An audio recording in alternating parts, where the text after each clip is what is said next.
ஆண்டவராகிய இயேசு கிறிஸ்துவின் இனிய நாமத்தில் உங்களை வாழ்த்துகிறேன். கர்த்தர் உங்களை ஆசீர்வதிக்கட்டும்.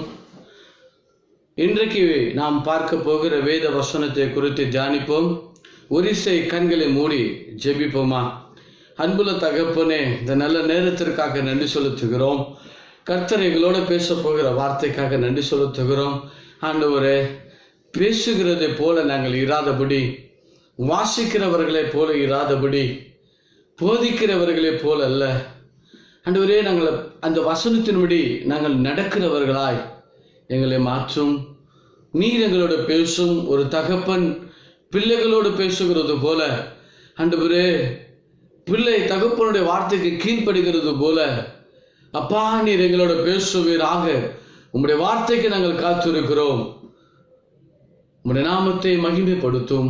அப்பனே இயேசுவின் வண்டிகளுக்கு இதுவும் பிதாவே, ஆமென். எடுத்துக்கொள்வோம் வேத வசனங்களை. யோவான் எழுதின சுவிசேஷம் 11ஆம் அதிகாரம் 11ஆம் வசனம். எல்லாருக்கும் தெரிந்த ஒரு காரியம்தான், எடுத்து வாசிப்போம். இவைகளை அவர் சொல்லிய பின்பு அவர்களை நோக்கி, நம்முடைய சிநேகிதனாகிய லாசரு நித்திரை அடைந்திருக்கிறான், நான் அவனை எழுப்ப போகிறேன் என்று இயேசு சொல்லுகிறார். அவர் சொன்ன ஒரு காரியம், நம்முடைய சிநேகிதனாகிய லாசரு நித்திரை அடைந்திருக்கிறான், அவனை நான் எழுப்ப போகிறேன். அதற்கு கீழே சீஷர்கள் பேசுகிறார்கள்.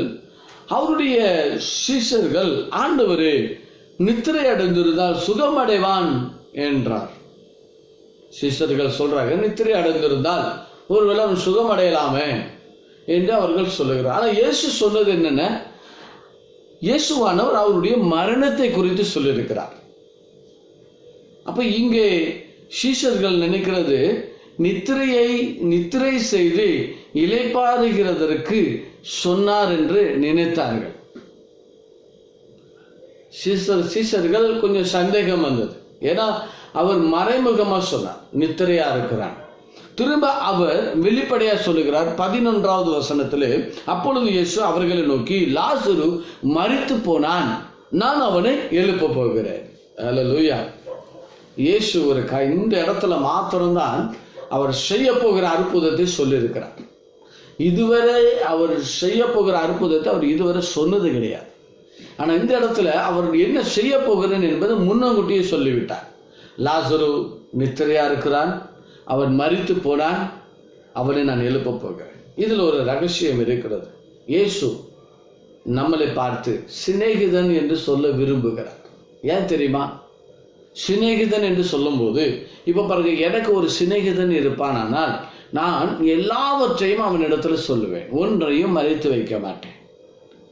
அப்ப இயேசு நம்மளை பார்த்து சிநேகிதன் என்று சொல்லுகிறார். அதுக்கு அர்த்தம் என்றால், அவர் எதையும் மறைத்து வைக்கிறவர் அல்ல, எல்லாவற்றையும் நமக்கு சொல்லிக் கொடுக்கிறார். அவர் சொல்லுகிறார், பிதாவினிடத்திலிருந்து எதை எடுத்து நான் அதை உங்களுக்கு தருகிறேன். நான் என் பிதாவினிடத்திலிருந்து வாங்கினது அத்தனையும் ஒன்றையும் நான் மறைத்து வைக்கவில்லை, எல்லாவற்றையும் உங்களுக்கு நான் தந்து விட்டேன், என்னையே தந்து விட்டேன். அல்லேலூயா. இயேசு நம்மளை பார்த்து சிநேகிதன் என்று சொல்லுகிறார். எத்தனை பேர் அந்த சிநேகிதனுக்குள்ளே வர விரும்புகிறீர்கள்? கர்த்தர் உங்களை ஆசீர்வதிக்கட்டும். இந்த இடத்துல நாம் பார்க்கிறோம், லாசரு மரித்து போய்விட்டான். அல்லேலூயா. இயேசு அவனை எழுப்ப போகிறார். இதுதான் சத்தியம். இது எல்லாருக்கும் தெரிந்த ஒரு வசனம். ஆனா அவர் முன்னங்கூட்டியே சொல்லிவிட்டார், நான் அவனை எழுப்ப போகிறேன். அல்லேலூயா. எடுத்து வாசிப்போம். அதே அதிகாரத்திலே 11ஆம் அதிகாரத்திலே 20வது வசனத்தை வாசிப்போம். இயேசு வருகிறார் என்று மார்த்தாள் கேள்விப்பட்ட போது அவருக்கு எதிர்கொண்டு போனாள். மார்த்தாள் கேள்விப்பட்ட போது இயேசுவுக்கு எதிர்கொண்டு போனாள். மரியாளோ வீட்டிலே உட்கார்ந்திருந்தார். 21வது வசனத்தில் சொல்லப்படுகிறது, மார்த்தாள் இயேசுவின் இடத்தில் வந்து, ஆண்டவரே, நீர் இங்கே இருந்தீரானால் என் சகோதரன் மரித்திருக்கிற மாட்டானே. அல்லேலூயா. இயேசு லாசருவை எழுப்ப போய் கொண்டிருக்கிறார். அங்கே அற்புதம் செய்ய போய் கொண்டிருக்கிறார். அந்த இடத்துல மார்த்தாள் வந்து சொல்லுகிறாள், ஆண்டவரே, நீர் இங்க இருந்திருந்தால் என் சகோதரன் மரித்திருக்க மாட்டானே. இதுக்கு அர்த்தம் என்ன? இப்போ ஏன் வந்தீர்? நீர் இங்க இருந்திருந்தா மரித்திருக்க மாட்டான். இப்ப மரிச்ச பிறகு ஏன் வந்திருக்கிறீர்? அவளுக்கு விசுவாசம் இல்லை. இயேசு வந்திருக்கிறார், அவர் அற்புதம் செய்வார் என்று அவள் விசுவாசிக்கவில்லை. ஏன்னா மரித்தவன் உயிரோடு எழும்புகிறது சாத்தியமான காரியம் அல்ல. இது கடவுளால் மட்டும்தான் முடியும். ஆனால் அந்த இடத்துல இயேசு உயிரோடு எழுப்பதான் வந்திருக்கிறார், அவர் சொல்லிவிட்டார். ஆனால் நீங்க மார்த்தாள் வந்து சொல்லுகிறார், ஆண்டவரே, நீர் இங்கே இருந்திருந்தால் என் சகோதரன் மரித்திருக்க மாட்டானே. இப்ப ஏன் வந்திருக்கிறீர்? இப்ப வந்து என்ன பிரயோஜனம்? அல்லேலூயா, அல்லேலூயா. சில பேர் கன்வென்ஷனுக்கு போயிருப்பாங்க சுகத்துக்காக, ஒரு ஸ்பெஷலாக ஊழியக்காரர் வந்திருப்பாங்க, அவங்ககிட்ட ஜெபம் பண்ண போயிருப்பாங்க, சுகம் கிடைக்கல. சில பேர் இப்போ இனி வேஸ்ட்டு, உங்களுக்கெல்லாம் சுகம் கிடைக்காது. எத்தனை பேருக்கு ஜெபம் பண்ணிட்டீங்க, உபவாசம் போட்டுட்டேன், ஜெபம் பண்ணி பார்த்தேன், ஒன்றுமே நடக்கலை, எதுவுமே நடக்கலை. இப்படி மார்த்தாளை போல சில விசுவாசிகள் இருக்கிறீங்க. இப்படி மார்த்தாளை போல இயேசு வந்துட்டாரியா, இயேசு வந்தும் அவங்க என்ன சொல்றாங்க? அந்த பண்ட பாட்டை தான் பாடுறாங்க. ஆண்டவரே அழுகத்தான் செய்தாங்க. அல்லேலூயா. இந்த இடத்துல நம்ம பார்ப்போம். திரும்ப அடுத்த வசனத்தை வாசிங்கள். அதே அதிகாரத்திலே 32வது வசனத்தை வாசிங்கள். இயேசு இருந்த இடத்தில் மரியாள் வந்து, முதலாவது யார் வந்தா? மார்த்தாள் வந்தா. இப்ப இங்க மரியாள் வாரா. மரியாள் வந்து அவரை கண்டவுடனே அவர் பாதத்தில் விழுந்து, ஆண்டவரே, நீர் இங்கே இருந்தீரானால் என் சகோதரன் மரித்திருக்க மாட்டானே என்றார். பார்த்தீங்களா, ரெண்டு பேருடைய விசுவாசம் ஒன்று போல இருக்கு. இயேசு வந்ததே லாசருவை உயிரோட எழுப்பதான் வந்திருக்கிறார். எப்படி? கரெக்டு தானே? அல்லேலூயா. எத்தனை பேர் விசுவாசிக்கிறீங்க? இன்னைக்கு எத்தனை பாஸ்டர்ஸ் நம்ம வீட்டுக்கு வராங்க, எத்தனை தெய்வ மனிதர்கள் நம்ம வீட்டுக்கு வராங்க. அவங்க வாராங்கன்னா சும்மா காணிக்க வாங்க வரல, நம்மளை ஆசீர்வதிக்க வந்திருக்கிறாங்க. ஊழியக்காரனுடைய பாதம் நம்ம வீட்டில் படுகிறது, அது ஒரு பெரிய ஆசீர்வாதம். அல்லேலூயா. உண்மைதான், உண்மையான காரியம். இன்னைக்கு இயேசு வந்திருக்கிறார். அருமையான கர்த்தருடைய ஜனமே, இயேசு வந்திருக்கிறார். ஆனா ரெண்டு பேருக்குள்ளேயும் விசுவாசம் இல்லை. அவர் ரொம்ப ரொம்ப யோசிக்க ஆரம்பித்து விட்டார். அதுல வாசியுங்கள் 33வது வசனம். அவள் அழுகிறதையும் அவளோட கூட வந்த யூதர்கள் அழுகிறதையும் இயேசு கண்டபோது, பாருங்க, மரியாள் மார்த்தாள் அழுகிறதையும், அப்படித்தானே, அவளோட கூட வந்த யூதர்கள் அழுகிறதையும் இயேசு கண்டபோது ஆவியில் கலங்கினார், கலங்கி துயரம் அடைந்தார். அதுல போட்டு இருக்கிறது ஆவியில் கலங்கி துயரம் அடைந்தார். ஏன் ஆவியில் ஞாபகம் போட்டு இருக்கிறது? ஏன்னா அவர் மாம்சம் அல்ல, அவர் ஆவியின் தேவன். அல்லேலூயா. பரிசுத்த ஆவியானவர் அவருக்குள்ளே இருக்கிறார். அல்லேலூயா. அவர் மாம்சத்துக்குரியவர்களை போல அவர் சிந்திக்க மாட்டார். இப்ப பாருங்க, நம்ம அம்மா அப்பா, நம்ம அண்ணன் தம்பி, நம்ம சொந்தக்காரங்கள், நம்ம ஃப்ரெண்ட்ஷிப் எல்லாருமே நம்ம கஷ்டப்பட்டால் நம்மளோட சேர்ந்து அவர்கள் அழுவார்கள். நமக்கு ஒரு வியாதி வந்துச்சுன்னா நம்மோட கூட சேர்ந்து அவங்களுக்கு சரி சோர்ந்து போகாதப்பா அப்படின்னு அழுவார்கள். யாராவது இறந்துட்டாங்கன்னா அவங்க கூட சேர்ந்து இவங்களும் அழுவாங்க. பார்த்துருக்கீங்களா? என்னை விட்டு போயிட்டியேன்னு அழுவாங்க. அவங்க அழும்போது அவங்க சொந்தக்காரங்களை சேர்ந்து அவங்க கூட சேர்ந்து அழுவாங்க. ஆனால் இயேசு அவர் நம்மளோட சேர்ந்து அழுகிறவர் அல்ல. அல்லேலூயா. நம்மோட சேர்ந்து அவர் கஷ்டப்படுகிறவர் அல்ல, அவர் நம்மளை தூக்கி நிப்பாட்டுகிறவர். நாம் அழுவோமானால் நம்ம கண்ணீரை துடைக்கத்தான் வருவார். நாம் விழுந்தோமானால் நம்ம தூக்கி நிப்பாட்டத்தான் வருவார். நாம் உடைக்கப்பட்டோமானால் நம்மளை கட்டத்தான் வருவார். அல்லேலூயா. நம்மளை உருவாக்கத்தான் வருவார். அல்லேலூயா. நம்மளை பலப்படுத்தத்தான் வருவார். அவர் நம்ம அழும்போது நம்மளோட சேர்த்து அவரும் அழமாட்டார், நம்ம சேர்ந்து அவர் ஒப்பாரி வைக்க மாட்டார். அல்லேலூயா. அவர் மனுஷன் அல்ல, அவர் மனுபுத்திரன் அல்ல. வேதம் சொல்லுகிறது அவர் மனுபுத்திரன் அல்ல பொய் சொல்லுவதற்கு. அவர் கடவுள், அவர் தேவன், ஒரு ராஜாதி ராஜா. இல்லாதவைகளை இருக்கிறது போல அழைக்கிற தேவன் அவர். அல்லேலூயா. நம்மகிட்ட ஒரு குறைவு இருக்குமானால் அந்த குறைவை மாற்றத்தான் வருவார். அல்லேலூயா. நம்ம கொஞ்சம் போல சாப்பிட்றோம்னா அது நம்மளோட சேர்ந்து கொஞ்சம் அதை நிறைவாய் மாற்றத்தான் வருவார். அல்லேலூயா. கர்த்தர் நம்மளை ஆசீர்வதிப்பாராக. பாருங்க, அவர் ஆவியில் கலங்கினார்னு வேதம் சொல்லுகிறது. ஆவியில் என்பது என்னடா, நான் வந்திருக்கிறேனே, தேவாதி தேவன் அல்லவா நான், கர்த்தாதி கர்த்தர் அல்லவா நான், சர்வ வல்லமை உள்ள தேவன் அல்லவா நான், சர்வத்தை படைத்தவர் அல்லவா நான் லாசருவை உயிரோட எழுப்பதானே வந்திருக்கிறேன். ஏன் இவர்கள் அழுகிறார்கள்? ஐயோ, நான் எழுப்ப வந்திருக்கிறேனே, நான் அற்புதம் செய்ய வந்திருக்கிறேனே, இவர்களுக்கு நன்மையை செய்ய வருகிறேனே, ஏன் இவர்கள் அழுகிறார்கள்? இன்னைக்கு ஜெபிக்கிறவர்களை பாருங்க, சபையில வந்து மனுங்கள் போட்ட உடனே ஒரே அழுக. ஆண்டவரே, எனக்கு அதை தாரும், எனக்கு இதை தாரும், எனக்கு இதை செய்யும், எனக்கு அதை செய்யும். நான் லோன் போட்டு இருக்கிறேன், என் பிள்ளைக்கு கல்யாணம் முடியணும், என் பிள்ளைக்கு குழந்தை பிறக்கணும், வீடு கட்டணும், கார் வாங்கணும், வெளிநாட்டுக்கு போகணும், சம்பளம் போடணும். இப்படி ஒரே ஆண்டவர்கிட்ட கமிட்மெண்ட், எனக்கு இது செய்து தாரும் ஆண்டவர். அவர் என்ன வேலைக்காரரா நமக்கு? அதை செய்யும், இதை செய்யும், இதை செய்யும் என்று சொல்லுவதற்கு அவர் வந்திருக்கிறார். அற்புதம் செய்ய தான் வந்திருக்கிறார். அதை விசுவாசிப்பதற்கு நமக்கு விசுவாசம் தேவை. மார்த்தாள் அழுகிறார், மரியாள் அழுகிறார், கூட வந்தவர்கள் அழுகிறார்கள், யூதர்கள் அழுகிறார்கள். ஐயோ,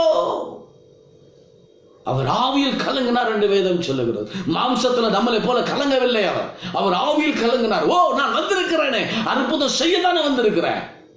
ஏன் இவர்கள் அழுகிறார்கள், புலம்புகிறார்கள்? ஏன் நான் வந்தும் ஏன் இவர்கள் இப்படி இருக்கிறார்கள்? அல்லேலூயா. இயேசு நம்மோடு இருக்கிறார். கலங்காதீங்க. அருமையான கிறிஸ்தவ ஜனமே, அருமையான சகோதர சகோதரி, சோர்ந்து போவாதீங்கம்மா. இயேசு உங்க வீட்டுக்குள்ள இருக்கிறார், உங்களோடு அவர் இருக்கிறார். அதை விசுவாசியுங்கள். அவர் கூட இருக்கிறது நம்மளை நடத்தத்தான், நம்மளை எழுப்பத்தான வந்திருக்கிறார். அவர் நம்மளை தனியா விடுகிற தேவன் அல்ல. சொல்லுங்க, இயேசு என்னோட கூட இருக்கிறார். நான் கலங்க மாட்டேன், நான் தயங்க மாட்டேன், நான் சோர்ந்து போக மாட்டேன். சொல்லுங்க. அல்லேலூயா. அடுத்ததை வாசிப்போம் பாருங்க. அவரை எங்கே வைத்திருக்கிறீர்கள் என்றார். அப்போ சில பேர் சொல்றாங்க, இயேசு கேட்கிறார், அவரை எங்கே வைத்திருக்கிறீர்கள், லாசருவை எங்கே வைத்திருக்கிறீர்கள்? அப்ப அவங்க சொல்றாங்க, ஆண்டவரை வந்து பாரும் என்றார்கள். கொஞ்சம் யோசித்து பாருங்க. இயேசு அவனை உயிரோட எழுப்பதான் கேட்கிறார். ஆனா இவங்க சொல்ற, ஆண்டவரே வந்து பாரும்.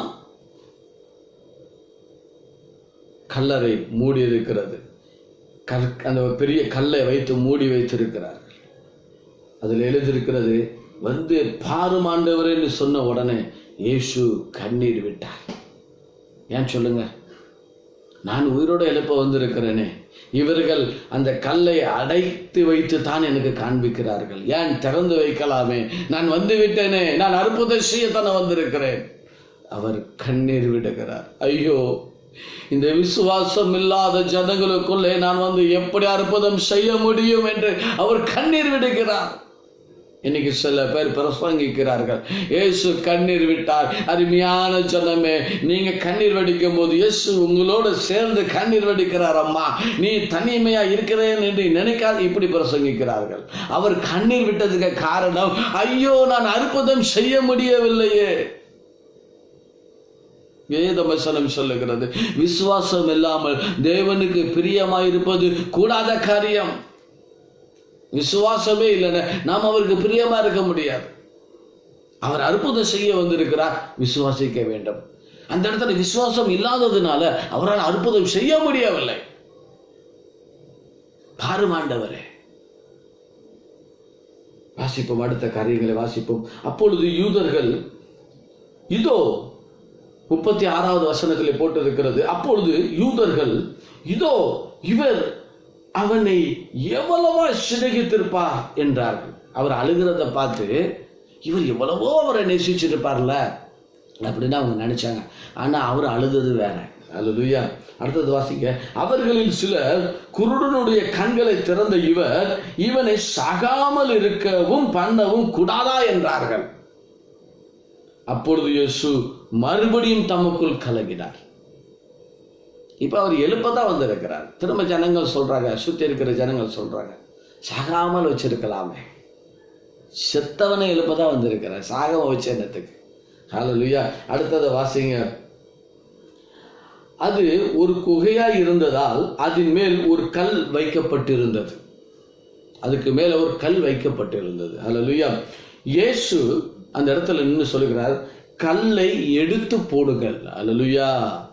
இந்த கல்லை எடுத்து போடுங்கள், அவிவிசுவாசமான கல்லை எடுத்து போடுங்கள். சில பேர் சொல்லுவாங்க, உனக்கு இதெல்லாம் நடக்காதுப்பா, நீ பாவி, நீ பலவீனமானவன், உங்கள் வீட்டில் யாருமே ஊழியம் செய்யலை, நீங்கள் ஊழியக்கார குடும்பம் கிடையாது, உங்களால் முடியாது தம்பி, உன்னால் ஊழியம் செய்ய முடியாது, உன்னால் இந்த காரியத்தை செய்ய முடியாது, உன்னால் ஜெபிக்க முடியாது, உன்னால் எழும்ப முடியாது, இந்த வியாதி உனக்கு சுகம் அடையாது, நீ இந்த இடத்துலேருந்து விடுதலை கிடைக்காது, இப்படி நிறைய பேர் சொல்லுவாங்க.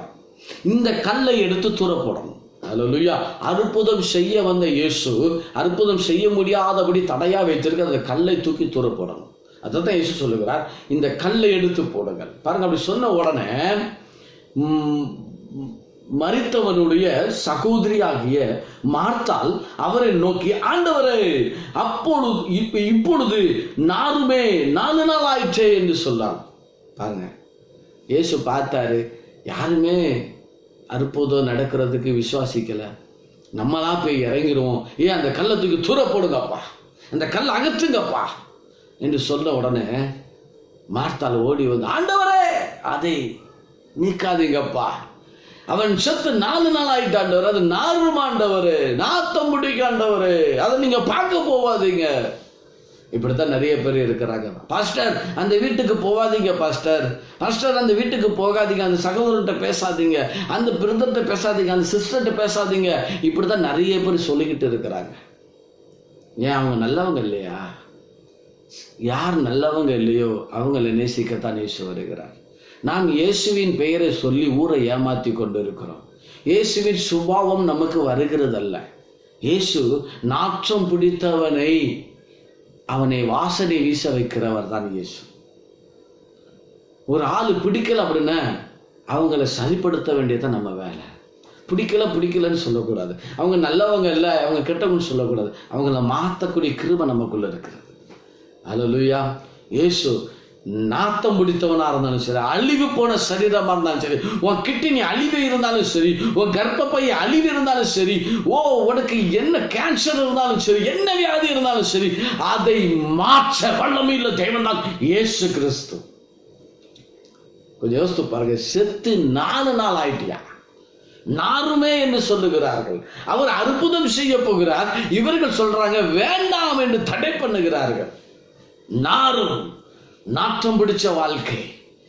உன்னை அநேகர் தூத்துகிறார்கள், அநேகர் வெறுக்கிறார்கள். கிறிஸ்தவனே, உன்னை சபை வெறுக்கிறது, ஊழியக்காரங்க உன்னை ஒதுக்குறாங்க, வெறுக்கிறாங்க, தள்ளப்படுறாங்க. ஆனா இயேசு சொல்லுகிறார், உன்னை நான் மாற்றுவேன் என்று. இயேசுவை நோக்கி பார்.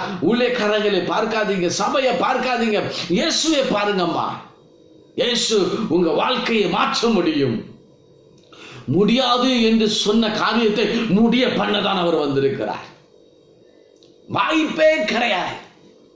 என்ன கூட சொல்லியிருந்தாங்க, இவன் இதோட ஒளிஞ்சு, இவன் இனி எழும்ப மாட்டான், இவன் இதோட ஒரு இருள் இவனை மூடுகிறது என்று சொன்னார்கள். இவன் இனி வாழ்க்கையில் இவன் எழும்பவே முடியாது என்று சொன்னார்கள். ஆனால் இயேசு லாசருவை தொட்டது போல என் வாழ்க்கையை தொட்டார், என்னை எழுப்பினார், என்னை மாற்றினார், என்னை உருவாக்கினார். அவருடைய பிள்ளையாய் அவருடைய ஜீவன் எனக்குள்ளே வந்தது. ஹல்லேலூயா. எத்தனை பேர் இயேசு என்னை தொட்ட விரும்பணும்? எத்தனை பேர் விரும்புறீங்க? ஹல்லேலூயா. நாறுன அழிவி போன சரீரத்தை, சடலத்தை கர்த்தர் உயிரடைய செய்தார். படிப்போம், அடுத்தது வாசிப்போம். மார்த்தாளுக்கு விசுவாசம் இல்லை. இயேசு உடனே அந்த இடத்துல கோபப்படுகிறார். இயேசு அவளை நோக்கி, 40வது வசனம், இயேசு அவளை நோக்கி, நீ விசுவாசித்தால் தேவனுடைய மகிமையை காண்பாயே என்று நான் உனக்கு சொல்லவில்லையா? அவள் சொல்லுகிறார், நாரும் ஆண்டவர் என்று சொல்லும் போது இயேசு சொல்லுகிறார், ஏன் இப்படி பேசுறம்மா? நான் எழுப்பத்தானே வந்திருக்கிறேன், நான் அற்புதம் செய்யத்தானே வந்திருக்கிறேன், உன்னை வாழ வைக்கத்தானே வந்திருக்கிறேன், உன்னை உயர்த்தத்தானே வந்திருக்கிற. உங்க சபை உன்னை ஒதுக்குனது போல, பாஸ்டர் உன்னை ஒதுக்குனது போல, ஊழியக்காரர் உன்னை தள்ளுனது போல நான் உன்னை தள்ளுகிறதற்கு மனுபுத்திரன் அல்ல. நீ பாவம் செய்திருக்கலாம், நீ விபச்சாரம் பண்ணிருக்கலாம், நீ களவு செய்திருக்கலாம், நீ சிகரெட்டு குடிச்சிருக்கலாம், தண்ணி அடிச்சிருக்கலாம், பொய் சொல்லியிருக்கலாம். சோர்ந்து போவாதே, இயேசு உன்னை நேசிக்கிறார். நாற்றம் பிடிச்ச வாழ்க்கையாக இருந்தாலும் பரவாயில்ல, இயேசு உன்னை மாற்ற விரும்புகிறார். ஒப்பு கொடுப்பாயா? யாரு உன்னை நேசிக்காட்டாலும் பரவாயில்ல, யாரு உன்னை நேசிக்காட்டாலும் பரவாயில்ல, நீ அனாதையா இருந்தாலும் பரவாயில்ல, இயேசு உன் வாழ்க்கையை மாற்ற விரும்புகிறார். இன்னைக்கு லாசரு மரித்து 4 நாள் ஆயிற்று. நாத்தம் பிடிச்ச வாழ்க்கை. இன்னைக்கு அதே லாசருவை உலகம் முழுவதும் பேசிக்கொண்டு இருக்கிறார்கள். உன்னையும் பேசுவார்கள். என் அன்பு சகோதரனே, என் அன்பு சகோதரியே, உன் வாழ்க்கை அற்பமா இருக்கிறதா, கேவலமா இருக்கிறதா, யாருமே நேசிக்க முடியாத மாதிரி இருக்கிறதா? சொல்லுங்க. நீ எப்படிப்பட்ட பாவியா இருந்தாலும் பரவாயில்ல, இயேசு அண்டை வாருங்கள். உங்க வாழ்க்கையை வாசனையா மாற்றுவார். உலகமே உங்களை தூக்கி புகழக்கூடிய அளவுக்கு கர்த்தர் உங்களை மாற்றுவார். வேதம் சொல்லுகிறது, சிறியவனையும் எளியவனையும் குப்பையிலிருந்து புலிதிலிருந்து தூக்கி அவர்களை நான் பிரபுக்களோடு உட்கார வைப்பேன். மனிதனை பார்க்காதீர்கள். யாரும் உங்களை உயர்த்த மாட்டார்கள். எந்த மனிதனும் உங்களை உயர்த்த மாட்டார்கள். எந்த ஊழியக்காரங்க கூட உங்களை உயர்த்த மாட்டாங்க. யாரும் தன்னுடைய ஸ்தானத்தை கொடுக்க மாட்டாங்க. இயேசு ஒருவர் மட்டும்தான் தன்னுடைய ஸ்தானத்தை கொடுக்கிறார். என்னோட கூட உங்களை உட்கார வைப்பேன் என்று சொல்லுகிறார். இயேசு ஒரு நல்ல தகப்பன், அவர் ஒரு நல்ல சிநேகிதன். உங்க வாழ்க்கையை மாற்றுவார், உங்க கடன் பிரச்சனையை மாற்றுவார், உங்க வியாதியை மாற்றுவார். விசுவாசியுங்கள். எடுத்து வாசிப்போம். அப்பொழுது மரித்தவன் வைக்கப்பட்ட இடத்தில் இருந்த கல்லை எடுத்து போட்டார்கள். எடுத்து போட்ட உடனே இயேசு தம்முடைய கண்களை ஏறெடுத்து பிதாவே என்று கூப்பிட்டார். கூப்பிட்டு பிதாவின் இடத்துல சொல்ற, நீர் எனக்கு செவி கொடுக்கிறதுனால, அல்லேலூயா, அதை வாசிங்கள். இயேசு தம்முடைய கண்களை ஏறெடுத்து, பிதாவே நீர் எனக்கு செவி கொடுத்தபடியினால் உம்மை ஸ்தோத்தரிக்கிறேன். நீர் எப்பொழுதும் எனக்கு செவி கொடுக்கிறீர் என்று நான் அறிந்திருக்கிறேன். ஆனாலும் நீர் என்னை அனுப்பினதை சூழ்ந்து நிற்கும் ஜனங்கள் விசுவாசிக்கும்படியாக அவர்கள் நிமித்தமாய். இதில் என்ன சொல்லுகிறார்? நீர் என்னை அனுப்பினதை சூழ்ந்து நிற்கும் ஜனங்கள் விசுவாசிக்கும்படியாக அவர்கள் நிமித்தம் இதை சொன்னேன். மார்த்தாள் விசுவாசிக்கவில்லை, மரியாள் விசுவாசிக்கவில்லை, சுற்றி இருக்கிற ஜனங்களும் விசுவாசிக்கவில்லை. சீஷர்கள் என்ன சொன்னாங்க தெரியுமா? எடுத்து வாசிகள். அதே 11ஆம் அதிகாரத்திலே 15வது வசனம், 16வது வசனத்தை வாசியுங்கள். இயேசு சொல்லுகிறார், லாசரு மரித்து போனான், அவனை நான் எழுப்ப போகிறேன் என்று சொன்னார். அதுல 16வது வசனத்திலே சீஷர்கள் சொல்றாங்க, அப்பொழுது திதுமு எண்ணப்பட்ட தோமா மற்ற சீஷர்களை நோக்கி, அவரோட கூட மரிக்கும்படி நாமும் போவோம் வாருங்கள். இயேசு சொல்லுகிறார், நான் அவனை உயிரோட மரித்து போட நான் உயிரோட எழுப்ப போகிறேன். சீசர் என்னையா இது ஜோக்கா இருக்கிறது, சரி வாங்க நம்மளும் இயேசுவோட சேர்ந்து போவோம், நாம அவரோட கூட சேர்ந்து சாவ போவோம், மரிக்க போவோம் என்று என்ன செய்ய இப்படிப்பட்ட சீஷர்களை வைத்து தான் இயேசு ஊழியத்தை கட்டினான். சீஷர்களும் விசுவாசிக்கவில்லை, மார்த்தாலும் விசுவாசிக்கவில்லை, மரியாளும் விசுவாசிக்கவில்லை, சுற்றி இருக்கிற ஜனங்களும் விசுவாசிக்கவில்லை. அப்போதான் அவர் சொல்லுகிறார், நீர் என்னை அனுப்பினதை சூழ்ந்து நிற்கும் ஜனங்கள் விசுவாசிக்கும்படியாக அவர்கள் நிமித்தம் இதை சொன்னேன் என்றார். அப்படி சொல்லிட்டு இவைகளை சொன்ன பின்பு லாசருவே வெளியே வா என்றார் என்று உரத்த சத்தமாய் கூப்பிட்டார்.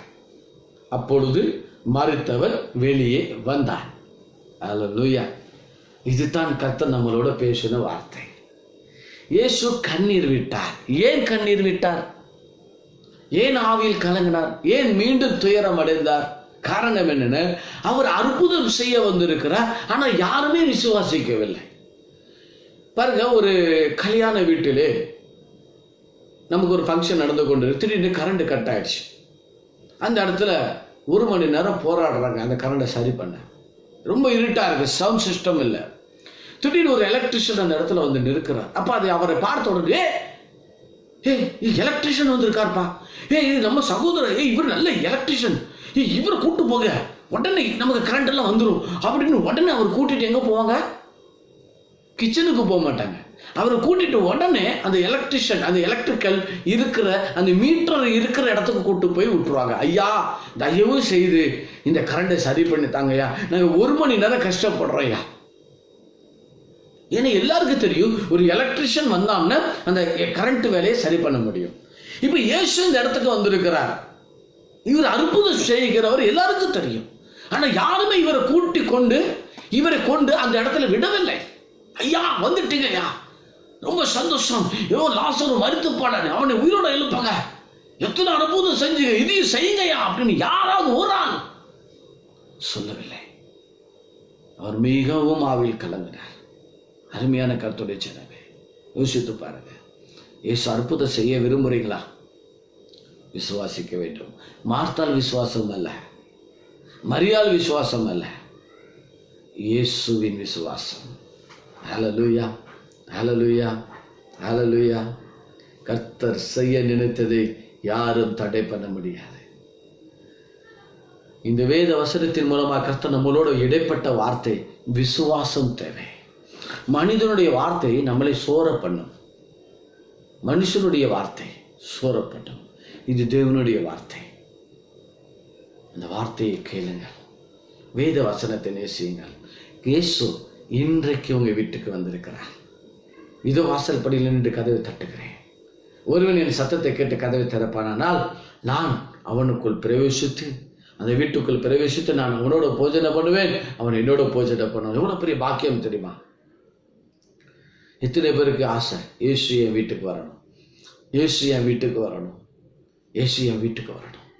அவர் வந்துட்டார்னு எல்லாம் மாறிடுங்க. நாம் அவருடைய வார்த்தைக்கு கீழ்ப்படிவோமா? கல்லை புரட்ட சொல்லுகிறார், விசுவாசிக்க சொல்லுகிறார்.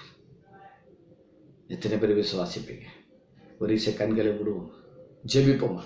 அன்புள்ள தகப்பனே, இந்த நல்ல நேரத்திற்காக நன்றி செலுத்துகிறேன் ஆண்டவரே. உங்களுடைய கிருபைக்காக நன்றி செலுத்துகிறோம், உங்களுடைய வார்த்தைக்காக நன்றி செலுத்துகிறோம். நாங்கள் அவிவிசுவாசமாய் இருக்காதபடி ஒரு விசுவாசம் உள்ளவனாய் நாங்கள் இருக்க கிருபை செய்யும் ஆண்டவரே. விசுவாசத்தை வர்த்திக்க பண்ணுங்கப்பா. எத்தனோ பேர் எங்களை சோர பண்ணுகிறார்கள், எத்தனோ பேர் எங்களை தூக்கி விட மாட்டேங்காங்கப்பா, எங்களை பலப்படுத்த மாட்டேங்காங்க, சோர பண்ணுகிறார்கள் ஆண்டவரே. சில பேருடைய முகத்தை பார்த்தாலே சோர்வு வருகிறது ஆண்டவரே. அப்பா, நாங்கள் அப்படி வாழக்கூடாது. எங்க முகத்துல உம்முடைய முகத்தின் ஒளி எங்கள் முகத்துல பிரகாசிக்க பண்ணும், உம்முடைய வெளிச்சத்தை என் மேல் பிரகாசிக்க பண்ணும் ஆண்டவரே. எங்கள் உள்ளத்துல வாரும், எங்க வீட்டுக்கு வாரும், எங்க வீடு மாறட்டும், எங்க வாழ்க்கை மாறட்டும். நான் பொய் சொல்லுகிறேன், அது மாறணும் ஆண்டவரே. நான் மற்றவர்களை அற்பமாய் நினைக்கிறேன், அது மாறணும் ஆண்டவரே. நான் அடுத்தவர்களை கீழ்த்தரமா நினைக்கிறேன், அது மாறணும் ஆண்டவரே. ஆண்டவரே, நான் இந்த ஜாதி உள்ளவன் என்று நான் உரிமை பாராட்டி பேசுகிறேன், இது மாறணும் ஆண்டவரே. ஏசப்பா, நான் உம்முடைய பிள்ளை. எல்லாரும் சொல்லுங்க, ஏசப்பா நான் உம்முடைய பிள்ளை ஆண்டவரே. நான் நீர் நேசிக்கிறது போல நான் நேசிக்க எனக்கு கிருபை செய்யும்.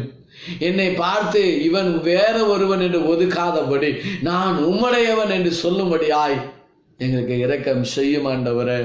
அப்பா, இதை பார்த்து கொண்டிருக்கிற, இதை கேட்டுக்கொண்டிருக்கிற சகோதர சகோதரிகள் மேல், தாய் தகப்பன் மேல் உங்களுடைய வல்லமை இறங்கட்டும் ஆண்டவரே, உங்களுடைய கிருபை இறங்கட்டும் ஆண்டவரே.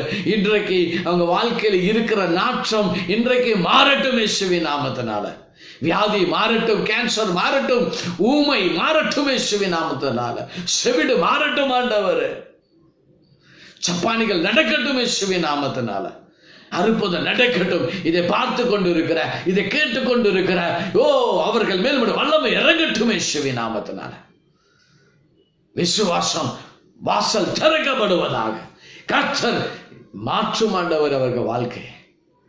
லாசருவை எழுப்புவது போல இவர்களை எழுப்ப ஆண்டவர் தேசத்திற்கென்று, உம்முடைய ராஜ்யத்திற்கென்று ஆசீர்வதியும். இந்த நாமத்தை நீரை மகிமைப்படுத்தும். இந்த வசனத்தை பேசும்படியாக செய்த கிருபைக்காக நன்றி. நானும் வசனத்தின்படி வாழ கிருபை செய்யும். மற்றவர்கள் மத்தியிலே நானும் ஒரு சாட்சி உள்ள மனுஷனை வாழ கிருபை செய்யும். ஆசீர்வதியும். தாழ்த்துகிறோம் அப்படி இயேசுவின் வேண்டுதலுக்கு பிதாவே. ஆமென், ஆமென். கர்த்தர் உங்களை ஆசீர்வதிப்பாராக. ஆமென்.